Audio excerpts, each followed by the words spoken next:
You don't hate photos. You hate what photos refuse to do for you. They won't adjust. They won't wait until you're ready. They won't give you the version of yourself you've been carefully constructing inside your own head. And that, not the lighting, not the angle, not your weight or your skin or your hair, that is what you actually cannot stand. The camera isn't the problem. The camera is just the first thing that ever told you the truth about a lie you've been living. Here's what's actually happening when someone points a lens at you.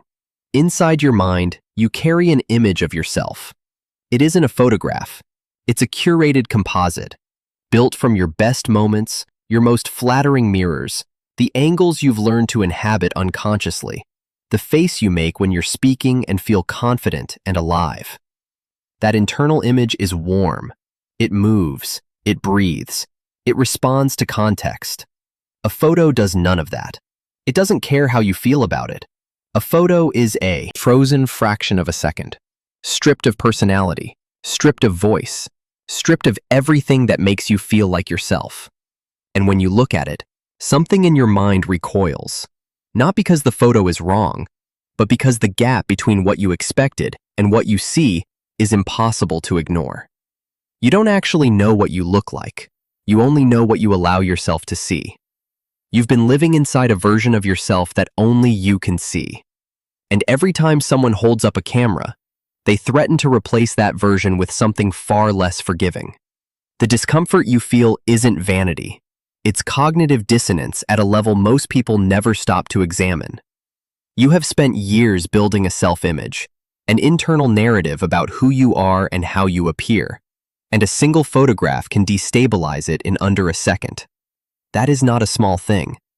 That is your entire constructed identity coming into question. And you felt that, even if you didn't have words for it. Let's be precise about something.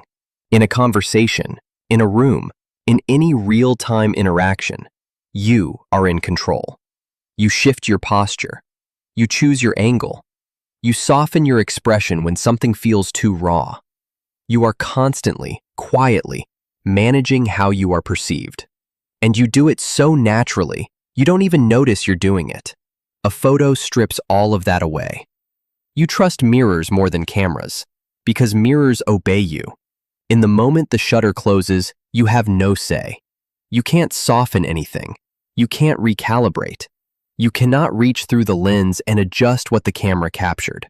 The image exists now, outside your body, outside your control, permanent in a way reality never is, and it can be shared. That is the part that sits like a stone in your chest.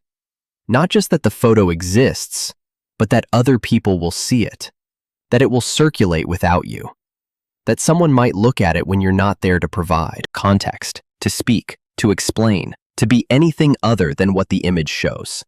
You are afraid of being seen without control. That's a different thing entirely, and it's worth sitting with. Now we go deeper. Because the fear of being photographed is not simply about disliking your appearance. That is the surface explanation, the one you give at parties, the one you laugh off, the one that keeps people from asking further questions. But underneath it is something that cuts much closer to bone. You are afraid the photo is accurate. Not unflattering, not badly lit. Accurate. You are afraid that what the camera captures is not a distortion, but a revelation. That your body, your face, your expression in an unguarded moment, that this is the real thing, and the version you carry in your mind is the fiction. Think about that. You fear judgment, yes, but that fear is downstream of something else. You fear being remembered. You fear that image existing after the moment has passed. That years from now, someone will look at it and see exactly what you were trying not to be. You fear permanence, because permanence means there is no more room to pretend. Every photo you avoid is an attempt to keep yourself in a state of potential, undefined, not yet committed to paper, still capable of being something better than what was captured at 3 p.m. on a Tuesday when you weren't ready. What scares you isn't the photograph. It's the possibility that the photograph is more honest than you are. There is another layer here, and it is the one most people are least willing to look at. You may be avoiding photos because you do not fully accept who you are right now. Not just physically. The way you look is a proxy for something larger. The life you're living, the choices you've made, the version of yourself you intended to be by this point. There's a version of you that you thought you would be by now. And every photo quietly reminds you that you didn't become that person. When you look at a photo of yourself, you are not just evaluating your appearance. You are looking at evidence. Evidence of time past. Evidence of distance between who you are and who you were supposed to become. The photo is a document, and you don't want to sign it. You are in a transitional state, internally, psychologically, perhaps physically, and photos feel like they will pin you to a version you are trying to escape.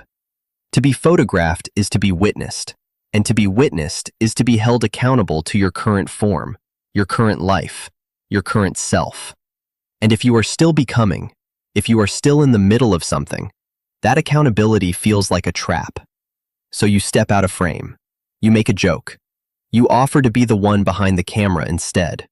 And everyone accepts this because it's easier than asking why. Something else happens inside a mind like yours. When you look at a photo of yourself, you don't see a person. You scan for mistakes. Your gaze goes directly, immediately, involuntarily, to the thing you already knew was there. The asymmetry, the posture, the detail that no one else in the room is looking for, because no one else has spent years cataloging the precise inventory of your perceived flaws. You notice what others don't, not because it's there more prominently, but because you are looking for it. You have trained yourself to find it. And this is the cruel irony at the center of all of this. The same hyper-awareness that makes you avoid photos is the same mechanism that makes photos feel unbearable when you do see them. You cannot look at yourself the way someone who loves you looks at you. You look at yourself the way a critic reviews something they expected to fail. You're not protecting your image. You're protecting your illusion. The flaws you fixate on are largely invisible to everyone else. Not because those people are being kind, but because they are not looking for the same things you are. They are looking at you. You are looking for evidence against yourself. Now, because precision matters here, not every person who avoids photos carries this weight. Some people genuinely don't care about documentation. Some have principled reasons about privacy or digital permanence. Some simply find the ritual tedious. For those people, avoiding a camera is a preference, light and unremarkable. You know which category you're in. The difference is this. Disinterest feels neutral. It doesn't quicken your pulse. It doesn't make you move to the back of the group. It doesn't make you rehearse excuses while someone is still pulling out their phone. Disinterest is quiet. It doesn't cost anything. If there is discomfort, if there is something that moves in your chest when you see the camera come out, then what you're experiencing is not a preference. It is an avoidance. And avoidances have roots. Here is what no one tells you.